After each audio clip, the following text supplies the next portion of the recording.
बाबा जी की प्यारी साथ संगत जी राधा स्वामी जी।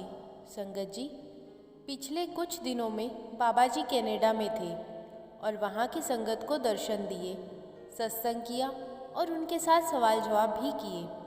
अब कनाडा की संगत को निहाल करने के बाद बाबा जी यूएस से पहुँच गए हैं। आज 27 जुलाई और कल 28 जुलाई को बाबा जी वहाँ की संगत को दर्शन देंगे और वहाँ की संगत के साथ भी सवाल जवाब का कार्यक्रम किया जाएगा। संगत जी, हर साल ही बाबा जी अपने टूर का कार्यक्रम इस तरह ही बनाते हैं कि वह पहले कनाडा जाते हैं और फिर कनाडा के बाद यूएसए के लिए निकल जाते हैं। पिछली बार जब बाबा जी कनाडा गए थे तो वहाँ से यूएसए जाने के लिए वह 2 से 3 घंटे पहले ही निकल गए थे, क्योंकि बाबा जी उन 2 से 3 घंटों के बीच में ज़रूरी काम निपटाना चाहते थे। संगत जी, बाबा जी जब भी किसी देश या किसी शहर में जाते हैं तो वहाँ सत्संग करने, दर्शन देने या सवाल जवाब के अलावा भी बाबा जी को बहुत काम होते हैं। कुछ काम उनके पर्सनल होते हैं और कुछ काम सत्संग घर, सेवादारों और वहाँ की मैनेजमेंट से जुड़े होते हैं। और यह बात तो सारी संगत ही जानती है कि बाबा जी कई बार अपनी ऐसी संगत के पास दर्शन देने खुद पहुँच जाते हैं जो बाबा जी के पास आने में असमर्थ होती है। आज की साखी सुनने के बाद आप सबकी आंखें नम हो जाएंगी। संगत से विनती है कि वीडियो को पूरा सुने, क्योंकि इस साखी के अंत में कुछ ऐसी बातें मैंने कही हैं जिन्हें मैंने खुद अपनी ज़िंदगी में महसूस किया है और शायद हर सत्संगी या फिर वह इंसान जिसे नामदान मिल चुका है वह महसूस जरूर करता है। और जो लोग अपने दुखों से घबरा जाते हैं वह यह साखी ज़रूर सुने और कमेंट बॉक्स में राधा स्वामी जी लिखना मत भूलें। संगत जी, यह साखी उन लोगों के लिए बहुत ज़रूरी है जो लोग यह सोचते हैं कि बाबा जी उनकी थोड़ी भी परवाह नहीं करते। इस साखी के बाद आपको समझ आ जाएगा कि एक गुरु का दिल कितने विशाल सागर की तरह दया से भरपूर होता है।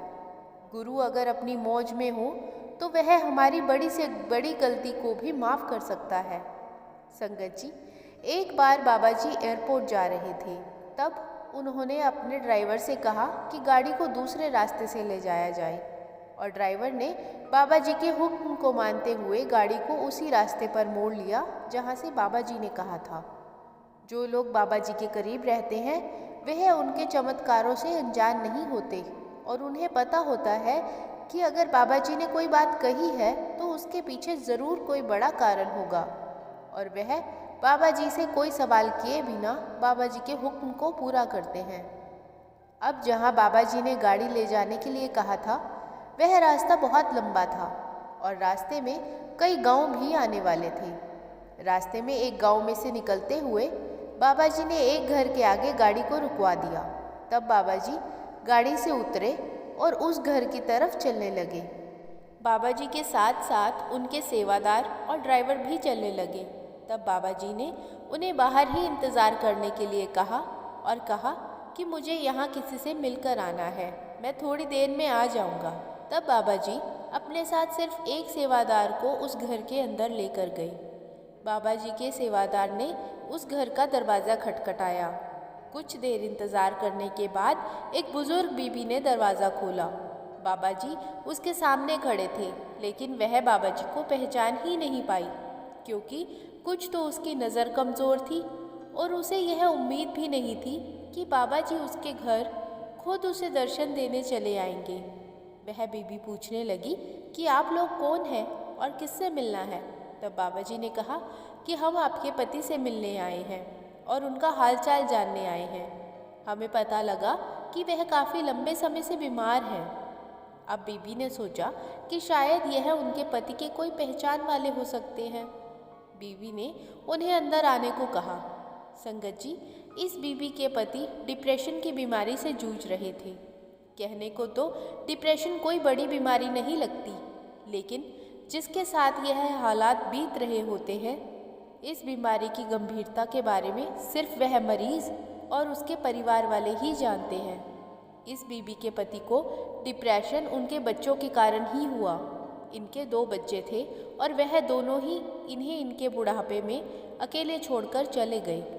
बच्चों से अलग होने का सदमा उनके पति सहन नहीं कर पा रहे थे। जिन बच्चों को इतने प्यार से पाल पोस कर बड़ा किया, अगर वही बच्चे अपने माता पिता के बुढ़ापे में उन्हें इस तरह अकेले छोड़ जाएं और उनका हाल भी ना पूछें, तो उन माँ बाप पर क्या बीतती है, यह सिर्फ वही बता सकते हैं। जब उनके बच्चे उनके पास रहते थे, तब यह दोनों पति पत्नी बहुत ज़्यादा भजन सिमरन किया करते थे। लेकिन जब से उनके बच्चे दूर हुए, तो घर की परेशानियों के कारण इनका भजन सिमरन भी छूट गया था। अब बीबी बाबा जी और सेवादार को अपने पति के पास लेकर गई। उस वक्त उनके पति बिस्तर पर लेटे हुए थे और उनके पति ने बाबा जी को देखते ही पहचान लिया कि सामने बाबा जी खड़े हैं, और वह झट से खड़े हुए और बाबा जी के आगे हाथ जोड़कर फूट फूट कर रो पड़े। बाबा जी ने उस बीबी के पति को हौसला दिया। अपने पति के मुंह से बाबा जी शब्द सुनने के बाद उस बीबी ने भी बाबा जी को पहचान लिया और वह रोते हुए कहने लगी कि मैं कितनी मूर्ख हूँ जो अपने प्यारे सद्गुरु को ही नहीं पहचान पाई और उनसे सवाल करने लग गई। अब बीबी ने बाबा जी से माफ़ी मांगी। बीबी के पति ने कहा कि मैं सपने में भी नहीं सोच सकता था कि मेरे प्यारे बाबा जी खुद चलकर मुझे दर्शन देने आएंगे।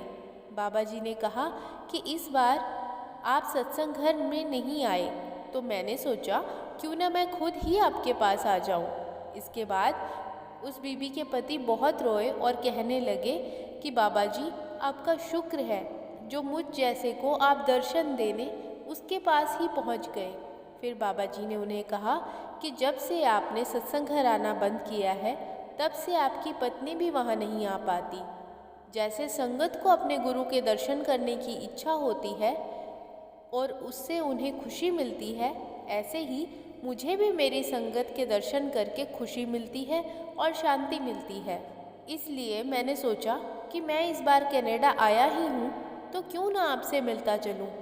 तब उस बीबी के पति कहने लगे कि बाबा जी, मेरी हालत तो सत्संग घर पहुँचने की ही थी ही नहीं, लेकिन मैंने इसे कहा था कि अगर यह जाना चाहती है तो ज़रूर जाए, पर इसने कहा कि बाबा जी का हुक्म है कि गुरु घर की सेवा से पहले अपने परिवार की सेवा को ऊपर रखा जाए। तब बाबा जी ने उन्हें कहा कि सेवा का मतलब यह नहीं कि आप ज़रूरी सत्संग घर में ही जाकर सेवा करें। अगर आपके घर में कोई बीमार है और आप उसकी सेवा करते रहते हैं, तो यह भी उस गुरु घर की सेवा के समान ही है। तब वह दोनों पति पत्नी बाबा जी से कहने लगे कि बाबा जी, आप तो जानी जान हो, आपसे क्या ही छुपा है। हम अपनी जवानी के वक्त से अब तक सत्संग घर नियमित जाते रहे, वहाँ सेवा भी की और नाम सिमरन भी किया, लेकिन अब उम्र के इस मोड़ पर हमारे बच्चे हमें अकेले छोड़कर चले गए। बाबा जी ने उन्हें कहा कि आपको किसी भी चीज़ की चिंता करने की कोई ज़रूरत नहीं है। हमारी ज़िंदगी में जो कुछ भी अच्छा या बुरा हो रहा है, वह सिर्फ और सिर्फ हमारे कर्मों का ही खेल है, और कर्मों का हिसाब किताब तो हर हाल में ही देना पड़ेगा। अगर वह मालिक ऐसे थोड़े दुख देकर हमारे कर्मों का हिसाब किताब यहीं निपटा रहा है, तो हमें उस मालिक को शुक्र अदा करना चाहिए, ना कि उनसे शिकायत करनी चाहिए। जितनी जल्दी इस दुनिया से हमारे कर्मों का हिसाब किताब खत्म होगा, उतनी ही जल्दी हम 84 के जेल खाने से आज़ाद हो जाएंगे। अगर आपने एक अच्छा जीवन बिताया, आप एक अच्छे इंसान बन के रहे, नाम सिमरन किया, लोगों की सेवा करी, लेकिन फिर भी आपके ऊपर अगर कोई दुख आया है, तो आपको उसमें भी उस मालिक का शुक्र ही करना है, क्योंकि वह मालिक आपको कम दुख देकर आपके कर्मों का हिसाब खत्म करके आपको अपने साथ सचखंड ले जाना चाहता है। हमें अपने हर दुख और हर सुख को उस मालिक की मर्जी समझकर उस मालिक का शुक्र अदा करते रहना चाहिए। सब कुछ उसी पर छोड़ देना चाहिए। जो रूहें भजन सिमरन करती हैं, उनके तो कर्मों का हिसाब किताब मालिक और ज़्यादा आसानी से करवा देता है। उस मालिक पर भरोसा रखिए और यह याद रखिए कि जितने भी रिश्ते इस दुनिया में आपके बने हैं, वह सब सिर्फ झूठ हैं। किसी ने आपका साथ नहीं देना, आपका साथ सिर्फ आपके कर्म और वह मालिक ही देगा। झूठे रिश्तों के पीछे आप उस मालिक के साथ का सच्चा रिश्ता तोड़कर बैठ गए हो। भजन सिमरन आपने बिल्कुल बंद कर दिया है। मालिक के साथ उस सच्चे रिश्ते को निभाइए और भजन सिमरन अपना पूरा कीजिए। संगत जी, उस बीबी और उनके पति के हालात ऐसे थे कि उन्हें सच्चाई समझाने की बहुत ज़रूरत थी। इसलिए बाबा जी वहाँ गए और बाबा जी ने जो उन्हें समझाया वह उन्हें समझ भी आया। और उन्होंने बाबा जी से वादा किया कि अब हम झूठे रिश्तों के पीछे नहीं रोएंगे और अपना भजन सिमरन पूरा करेंगे। इसके बाद फिर बाबा जी वहाँ से निकल गए और एयरपोर्ट चले गए। संगत जी, अपनी रूहों की संभाल करने के लिए बाबा जी को जो करना पड़े वह करते हैं। वह अपनी संगत के साथ हमेशा है। हमें अपने मन में कभी भी यह नहीं लाना कि बाबा जी ना ही हमारी सुन रहे हैं और ना ही उन्हें हमारी परवाह है। अगर बाबा जी को हमारी परवाह नहीं है तो फिर दुनिया का कोई भी रिश्ता हमारी परवाह नहीं कर सकता। जिंदगी का सच सिर्फ हमारा सतगुरु है, बाकी सब रिश्ते झूठ हैं।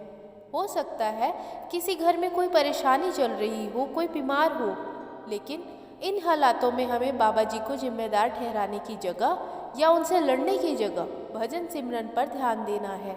क्योंकि जो भी परेशानियां जहां भी चल रही हैं या जिसके साथ भी चल रही हैं, उसका कारण उसके अपने कर्म हैं।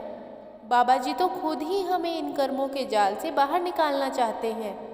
संगत जी, जिन लोगों को नाम मिल चुका है उन्होंने ध्यान दिया ही होगा कि नाम दान मिलने के बाद से उनकी ज़िंदगी में दुख और कष्ट की शुरुआत ज़रूर हुई होगी, क्योंकि वह मालिक नाम दान देकर हमारी जिम्मेदारी अपने ऊपर ले लेता है और वह हमें इसी जन्म में कर्मों का हिसाब किताब पूरा करवाकर अपने साथ सचखंड ले जाना चाहते हैं। इसलिए हमें उन दुखों को भी उस मालिक का आशीर्वाद समझकर पूरे विश्वास के साथ भजन सिमरन करते हुए अपनी ज़िंदगी को जीना चाहिए। साथ संगत जी, आज की साखी आपको अच्छी लगी हो तो कमेंट बॉक्स में ज़रूर बताइएगा। वीडियो को लाइक, शेयर और चैनल को सब्सक्राइब करना मत भूलिएगा। राधा स्वामी जी।